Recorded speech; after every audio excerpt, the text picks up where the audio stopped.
ഇതൊരു സാധാരണ breakfast plate, അതായത് 2 ഗോതമ്പ് ദോശയും കുറച്ച് കോക്കനട്ട് ചട്നി, അതായത് 3 ടേബിൾ സ്പൂൺ കോക്കനട്ട് ചട്നിയുള്ള ഒരു പ്ലേറ്റ്. പക്ഷെ ഇതിന് കാലറിക്ക് കുറവില്ല. 240 കിലോ കാലറിയും 2.4 ഗ്രാം പ്രോട്ടീനും ഉണ്ട്. പിന്നെ അടുത്തത് വരുന്നതാണ്, നമ്മൾ കുറച്ചും കൂടെ ഇത് ഫൈബർ റിച്ച് ആക്കാൻ വേണ്ടിയിട്ട് കാലറി കുറവുള്ള പച്ചക്കറി ആഡ് ചെയ്യുക. ഒന്നിൽ കുക്കുംബർ ആഡ് ചെയ്യുക, അല്ലെങ്കിൽ ക്യാരറ്റ് ആഡ് ചെയ്യുക. കുക്കുംബറിന് കുറച്ചും കൂടെ കാലറി കുറയും, കാർബോഹൈഡ്രേറ്റ് കുറയും. അപ്പം അത് കഴിഞ്ഞിട്ട് നമ്മൾ ഈ പ്ലേറ്റ് നോക്കിയതിൽ പ്രോട്ടീൻ പാർട്ട് മിസ്സിംഗ് ആണ്.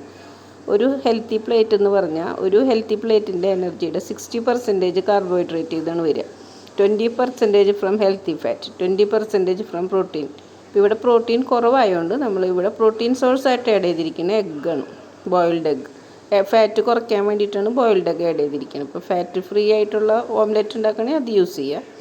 എഗ്ഗ് കഴിക്കാത്ത ആൾക്കാർക്കാണെങ്കിൽ അതിന് പകരം പനീർ, സോയ, സ്പ്രൗട്ട്സ് അങ്ങനെയൊക്കെ ആഡ് ചെയ്യാം. അപ്പോൾ ഇങ്ങനെ പ്ലേറ്റിനെ നമുക്ക് ഹെൽത്തി ആയിട്ട് മാറ്റാൻ പറ്റും. അപ്പോൾ വെയിറ്റ് ലോസിന് ഇനിയും കാലറി കുറയ്ക്കണം എന്നുണ്ടെങ്കിൽ നമുക്കിത് ഈ കോക്കനട്ട് ചട്നിക്ക് പകരം ടൊമാറ്റോ ചട്നി യൂസ് ചെയ്യുക, കുക്കുംബർ സാലഡിന് യൂസ് ചെയ്യുക.